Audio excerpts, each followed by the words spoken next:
Si je vous disais que le dîner de fruits de mer le plus exquis de votre vie ne provient pas de l'océan mais du sol gelé de votre jardin, vous me prendriez probablement pour un fou. Imaginez une assiette d'huîtres fraîches. Elles sont salées, saumâtres, crémeuses et chères. Regardez maintenant par la fenêtre en plein hiver, la terre est gelée à pierre fendre, vos tomates sont mortes depuis longtemps, vos pommes de terre pourrissent dans le cellier, mais là, cachée sous la neige, se trouve une racine qui défie les lois de l'hiver. Alors que d'autres légumes meurent au gel, cette plante devient en fait plus sucrée. Non seulement elle survit au gel, elle l'utilise. Et quand vous la sortez de la glace et la cuisinez, quelque chose d'impossible se produit. Elle n'a pas le goût de navet, elle n'a pas le goût de carotte, elle a exactement le goût d'une huître fraîche et beurrée. Ce n'est pas une modification génétique, mais un ancien aliment de survie qui a régalé les tables des rois. Pourquoi a-t-il donc disparu? Pourquoi ce super aliment fournissant calories et minéraux en hiver est-il absent des magasins modernes? Pourquoi a-t-il été effacé de l'histoire? Avant de le déterrer, gardez à l'esprit un avertissement. C'est une certaine caractéristique biologique de la plante qui a découragé de nombreuses personnes. Sa racine contient un composé puissant qui se comporte différemment des légumes ordinaires. Si vous le traitez comme une pomme de terre, que vous le cuisez rapidement et en mangez un bol entier, vous subirez probablement un choc gastrique. Il n'est pas toxique, mais il peut entraîner de fortes flatulences ou des crampes d'estomac, gâchant toute l'expérience. La plupart des gens font cette erreur une fois, pensent que c'est la faute de la plante et ne la touchent plus jamais. Malheureusement, ils jettent à la poubelle un aliment pour la vie simplement parce qu'ils ont manqué une étape simple. Je vais vous enseigner la règle de l'hydrolyse. C'est une technique de traitement qui prévient ce problème, libère les véritables nutriments et transforme cette racine incomprise en l'ultime superaliment de survie. C'est l'histoire du salsifis, l'huître végétale. Pour comprendre sa tragédie, nous devons remonter à l'époque où les supermarchés ne nous dictaient pas notre régime alimentaire. Retournons en 1806. Thomas Jefferson, troisième président des États-Unis, se promenait dans les jardins de Monticello. Jefferson était un jardinier hors pair. Dans son livre de jardinage, il a catalogué le salsifis comme une délicatesse. Pour les Victoriens du 19e siècle, le salsifis était une superstar.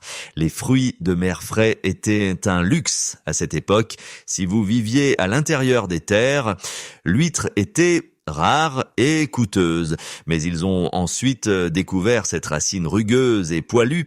Quand ils épluchaient la peau disgracieuse et le cuisinaient dans du lait et du beurre, la transformation était indéniable. La texture s'attendrissait comme celle des coquilles Saint-Jacques. Le goût libérait une salinité océanique distincte. Les livres de cuisine de l'époque regorgent de recettes de soupe imitant les huîtres, ce qui permettait aux gens ordinaires de manger comme l'aristocratie. C'était la nourriture des sages. Les armées de Napoléon l'auraient cherché dans toute l'Europe, car en temps de famine et de terre brûlée, le salsifis attendait toujours sous terre, épargné par le chaos de la guerre. C'était le plan de secours ultime, une source de calories qui n'avait pas besoin de silos. La terre elle-même était son entrepôt. Pendant des siècles, il a été respecté, planté dans chaque potager digne de ce nom. Regardez votre épicerie locale aujourd'hui dans le rayon des légumes racines. Vous voyez des carottes, des panais, des montagnes de pommes de terre. Mais l'huître végétale n'y est pas. Elle a disparu de nos assiettes, effacée de la mémoire et dégradée au statut de mauvaise herbe de bord de chemin. Comment une plante qui a nourri présidents et empereurs a-t-elle pu disparaître en seulement 100 ans? La réponse est troublante. Ce n'était ni une mauvaise récolte, ni une épidémie. Le salsifis a été assassiné. Et l'assassin est un légume qui se trouve maintenant dans votre garde-manger. Le coupable est la modeste pomme de terre. Au 19e siècle, une guerre silencieuse se déroulait pour les assiettes du monde occidental. Le salsifis contre la pomme de terre. Le salsifis avait un meilleur goût et une meilleure résistance au froid. La pomme de terre, cependant, offrait la commodité. La pomme de terre, c'est un ronde, lisse, facile à récolter mécaniquement, à laver et à transporter. Le salsifis, en revanche, long et élancé, avec ses racines délicates, se brisait lors de la tentative de récolte mécanique, nécessitant une délicatesse comparable à celle d'une fouille archéologique. Après la récolte, il saignait un liquide collant et brunissait rapidement s'il n'était pas immédiatement plongé dans l'eau. Pour l'industrie alimentaire naissante, c'était des défauts fatals. L'industrie exigeait l'uniformité, des cultures faciles à transformer et à emballer. La pomme de terre était le travailleur d'usine idéal, le salsifis, l'artiste têtu. Dans la quête de la commodité, nous avons échangé un aliment de survie complexe et riche en nutriments contre un simple amidon, simplement parce qu'il était plus facile à éplucher. Nous avons fait un échange dangereux, misant tout sur une culture biologiquement faible. Pensez-y, si vous laissez une pomme de terre en terre pendant l'hiver, que se passe-t-il? Le gel frappe, les parois cellulaires éclatent. Au printemps, vous avez une masse pourrie et pâteuse. La pomme de terre a besoin d'une cave, d'un contrôle climatique, d'électricité pour ne pas pourrir. Le salsifis n'a besoin de rien, alors que la pomme de terre pourrit, le salsifis ne fait que commencer. L'industrie l'a enterré parce qu'il ne convenait pas à leurs machines. Mais ils ont oublié que la nature ne conçoit pas les plantes pour les machines, mais pour la survie. Et la science vient de révéler à quel point cette conception est géniale. Si vous emmenez une racine de salsifis au laboratoire en plein mois de janvier, vous découvrirez une magie biologique. Cette plante a développé un système antigel naturel. Lorsque la température tombe en dessous de 0, la plupart des plantes meurent car l'eau de leurs cellules gèle et se dilate. Le salsifis, cependant, détecte le froid et déclenche une conversion chimique décomposant les amidons en sucre complexe. Cela augmente la concentration de substances dans les cellules, abaissant le point de congélation de l'eau. C'est comme répandre du sel sur une route glacée. C'est pourquoi le salsifis a un goût doux en été, mais après un fort gel, il devient incroyablement sucré et comparable à l'huître. Le froid ne le détruit pas, il le conserve. Alors que les pommes de terre ont besoin de chambres froides, le salsifis est stocké en toute sécurité dans le meilleur réfrigérateur de la Terre, le sol gelé. La science devient encore plus intéressante lorsque nous nous penchons sur la nutrition. La pomme de terre est presque exclusivement de l'amidon, augmentant rapidement le taux de sucre dans le sang, une énergie vide. Le salsifis est construit différemment. Il stocke l'énergie sous forme d'inuline, pas d'amidon. L'inuline est une fibre prébiotique qui nourrit les bactéries bénéfiques du microbiome et renforce le système immunitaire. Au lieu d'un pic de sucre rapide, le salsifis renforce activement les défenses de l'organisme contre les maladies hivernales. Le monde moderne a rejeté le salsifis pour sa difficulté à digérer, mais il s'avère que cette caractéristique est un avantage.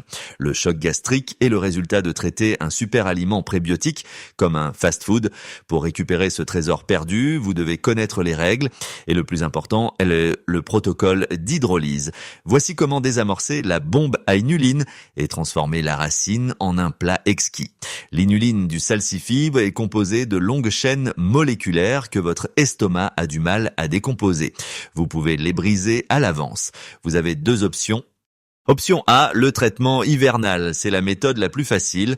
Laissez simplement les racines en terre jusqu'à la fin de l'hiver. Les cycles répétés de gel et de dégel hydrolysent naturellement l'amidon. La nature prédigère littéralement les composants difficiles, laissant un sucre doux et sûr. Option B, la cuisson lente. Si vous récoltez tôt, ne cuisez pas rapidement comme une pomme de terre. Vous avez besoin de temps et d'acide. Faites mijoter doucement les racines épluchées pendant 30 minutes avec un peu de jus de citron ou de vinaigre ou faites-les rôtir lentement au four. La combinaison de la chaleur et de l'acidité décompose les longues chaînes d'inuline en fructose simple. Lorsque vous sortez une racine de salsifis correctement cuite de la marmite, elle n'est ni fibreuse ni dure. Elles font comme du beurre. Ajoutez un peu de crème et de paprika fumée et vous avez la légendaire soupe fausse huître qui a trompé l'aristocratie victorienne. Riche, savoureuse et totalement sûre. Mais avant de pouvoir la cuisiner, vous devez planter la bonne variété. C'est crucial. N'achetez pas simplement du salsifis générique. Vous recherchez le nom latin Tragopogon porifolius. Plus précisément, recherchez la variété héritage appelée Mammoth Sandwich Island. C'est la racine gigantesque et charnue que Thomas Jefferson cultivait. Tout le reste n'est qu'une mauvaise herbe. Alors que les chaînes d'approvisionnement connaissent des problèmes et que les prix des produits frais montent en flèche en janvier, le cultivateur de salsifis est serein. Il vous donne quelque chose que le monde moderne ne peut pas offrir. La sécurité, vous avez un garde-manger vivant sous vos pieds, vous avez une source de calories qui ne pourrit pas, n'a pas besoin d'électricité et a le goût du luxe. Cette plante nous rappelle que les meilleures solutions sont souvent celles que nous avons abandonnées. Alors cette année, je vous lance un défi. Consacrez une petite rangée de votre jardin à l'huître végétale, laissez vos voisins cultiver leurs pommes de terre, vous cultivez un trésor. La connaissance n'est pas perdue, elle attend juste que vous la déterriez.